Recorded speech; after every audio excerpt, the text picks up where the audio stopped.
చేయడానికి కావచ్చు, లేదా ఆయనను హతమార్చడానికి కావచ్చు. ఈ రెండింటి పైన గతంలో ఏదైనా రెక్కి నిర్వహించారా, లేదా తెలిసిన వాళ్ళు ఎవరైనా ఈ సందర్భంగా కేవలం ఆ ఇంట్లో పిల్లలు, అదేవిధంగా కరీనా కపూర్, సైఫ్ అలీ ఖాన్ వీళ్ళు మాత్రమే ఉంటారా, సెక్యూరిటీ తక్కువగా ఉంటుందా, ఇటువంటి విషయాలన్నింటినీ కూడా తెలిసిన వ్యక్తి ఎవరైనా ఉన్నారా అన్న కోణంలో కూడా ప్రస్తుతం అయితే పోలీసులు ఇన్వెస్టిగేషన్ చేస్తున్నారు. వైద్యులు మాత్రం లీలావతి సీఈఓ కూడా 72 గంటలు గడవాల్సిందే అనేది కూడా ఆయన చెప్తున్నారు. చాలా తీవ్రమైన కత్తిపోట్లు ఉన్నాయి. స్పైనల్ పక్కన అంటే వెన్నుముక పక్కనే ఒక కత్తిపోటు చాలా లోతైన బలంగా దిగడం జరిగింది. ఇంకా ఏదైనా ఆర్గాన్స్ కి ఈ యొక్క కత్తిపోట్లు ఉన్నాయా అన్న దానిపైన కూడా ఇంకా హెల్త్ బులెటిన్ రిలీజ్ చేయాల్సి ఉంది.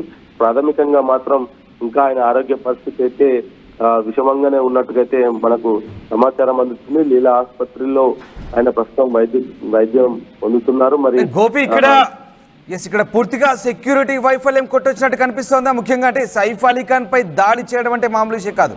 కట్టుదిట్టమైన భద్రత ఉంటుంది ఆయన ఇంటి పరిసర ప్రాంతాల్లో. అలాగే గతంలో కూడా ఫోటోగ్రాఫర్లు ఇంట్లోకి చొరబడే ప్రయత్నం చేసినప్పుడు కూడా పెద్ద గొడవ జరిగింది.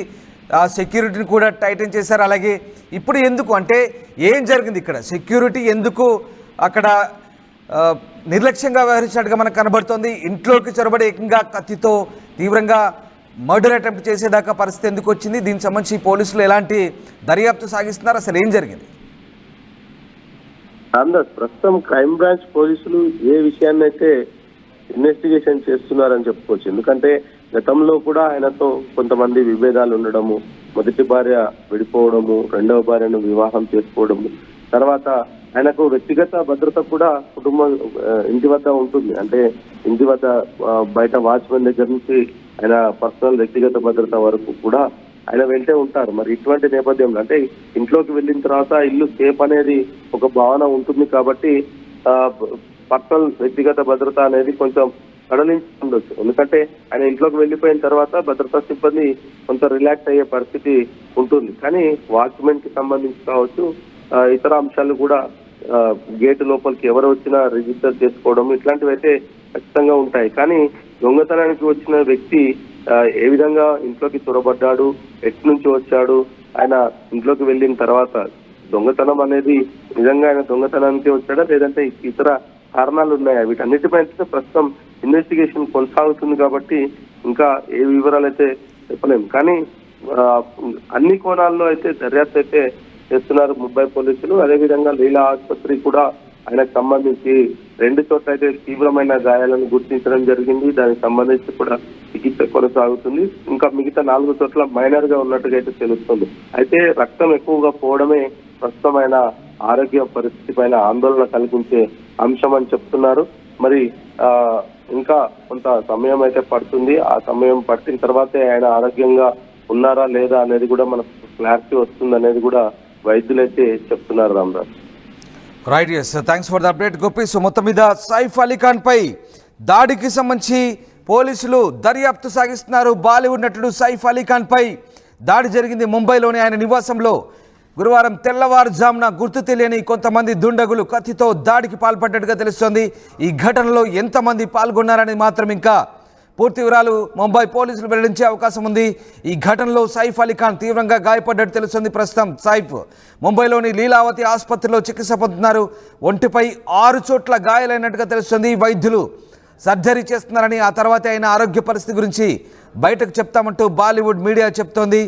సైఫ్ అలీ ఖాన్ ఇంట్లో గురువారం తెల్లవారుజామున 2:30 సమయంలో భారీ చోరీ జరిగింది. ఇంట్లోకి ఓ దొంగ ప్రవేశించిన విషయంలో ఆయన సిబ్బంది గుర్తించింది. శబ్దం రావడంతో నిద్ర నుంచి మేల్కొన్న సైఫ్ సిబ్బందితో కలిసి ఆ దొంగను పట్టుకునేందుకు ప్రయత్నించారు. ఈ క్రమంలో ఆ దొంగ సైఫ్ అలీ ఖాన్ను కత్తితో పొడిచి అక్కడి నుంచి పరారైనట్టుగా ప్రాథమికంగా తెలుస్తోంది. తీవ్రంగా గాయపడ్డ సైఫ్ని కుటుంబ సభ్యులు హుటాహుటిన లీలావతి ఆసుపత్రికి తరలించారు.